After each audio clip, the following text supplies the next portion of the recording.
everyone, Griff Hamlin. Welcome. Thanks for joining me today. In this lesson, it may not be exactly clear by what I was noodling on our way in, but in today's lesson, I want to talk about something in regards to some solos I was listening to from students recently, and I noticed a rhythmic thing that is very easy to do and kind of breaks things up nicely for you. And it's a concept of what's called a dotted quarter note. That's the musical term for it, but I'm going to show you a little bit more exactly how this works. So a quarter note, as you probably know, is just a beat.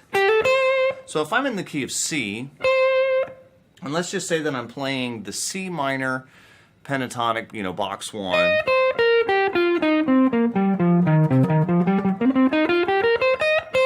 So if I was playing it in quarter notes, it would be 1, 2, 3, 4, 1, 2, 3, 4, 1, 2, 3, 4, 1, 2. Okay, so not very exciting.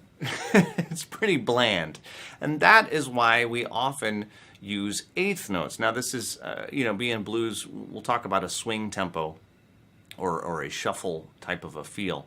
So instead of 1 and 2 and 3, it's 1 and da 2 and da 3 and 4. So you'll hear me say 1, 2, 3, 4, because we're dividing the beats into 3. So if I play swing eighth notes, again, the same thing. 1, 2, 3, 4, 1, 2, 3, 4. Okay, so the problem lies and when you want to add something more interesting. A lot of us get hung up, you get in that rut where you're just playing eighth notes, constant eighth notes against the track. Maybe you're playing some quarter notes once in a while, but by and large, it's just eighth note, eighth note, eighth note, eighth note, and that gets old.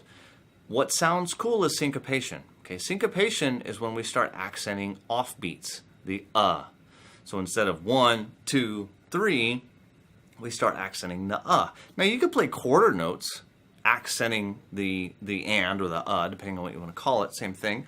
I could play quarter notes like that. It would go something like this: 1, 2, 3, 4, 1, 2, 3, 4. Okay, and that's cool. That's totally a valid thing to do and would work and would sound good. And I encourage you to try it because it'll probably sound good. But again, it's the same. It's just all upbeats. You're just hitting all upbeats over and over. Anything that you do that's the same thing over and over and over again and never changes is going to get old, let's face it. So the cool thing about a dotted quarter note, the concept of a dot is it's equivalent to that note tied to the same note half the size. So this is a quarter note tied to an eighth note. So it's 1.5 beats. Okay, or 3 half beats. Now, what's cool about this is it'll always end up, like the first time, let's say we did it the first one on 1. Okay, let's say we play on beat 1, 1 and 2, 3, 4. So the first time it was on 1, but then it hit on an offbeat on the and then it was on a downbeat, and then it was on an offbeat, and then it was on a downbeat, and then it was on an offbeat. So it kind of goes back and forth between striking the downbeat and striking the offbeat. Now here's the even better part of all of this, is the fact that if you think about it, it's very slow. It's even slower than quarter notes. Okay, so a lot of people get hung up. They think that in order to create more interest in the solo, to create more enthusiasm, it has to go faster. Not true. Not at all. It just has to get more interesting. And that doesn't necessarily mean faster, okay? So, as I played earlier, what I did as I was coming in, I was just kind of noodling over that jam track. But I played these 2 notes here. And this is, box 1. And then I jump up. So right now in the key of C, my third finger is on the 12th fret of the 3rd string. My middle finger is on the 11th fret of the 2nd string. And that's either, the far end, that's kind of like the left end of box 2. Okay? So what I did was I just played this idea. 1 and 2 and 3 and 4 and 1 and 2 and 3 and 4 and 1 and 2 and 3 and 4 and 1. Or it could just be one note. 1, 2, a 3, a 4, a 1, a 2, a 3. Or maybe you're playing a little something, a 2,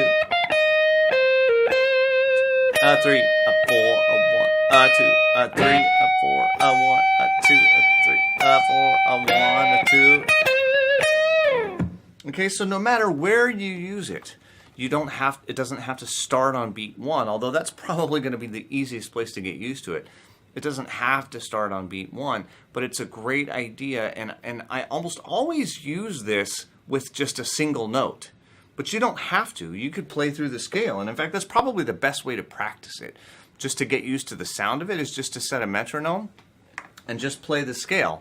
So again, I'm starting from that top end of, good old box 1. 1, a 2, a 3, a 4, a 1, a 2, a 3, a 4, a 1, a 2, a 3, a 4, a 1, a 2, a 3, a 4, a 1, a 2, a 3, a 4, a 1, a 2, a 3. And I would encourage you to do it without a metronome, counting it out loud. As you know, I'm a big proponent of this. I believe it makes all the difference, and I have lots of students that'll agree with me. They've seen the light over the years. Count it out loud first.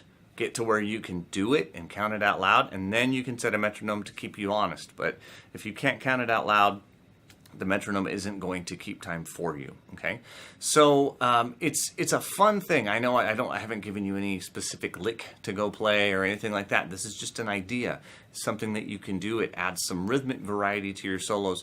But I can tell you that if you can work with this concept, put on jam tracks, count it out for yourself first, make sure you can do it.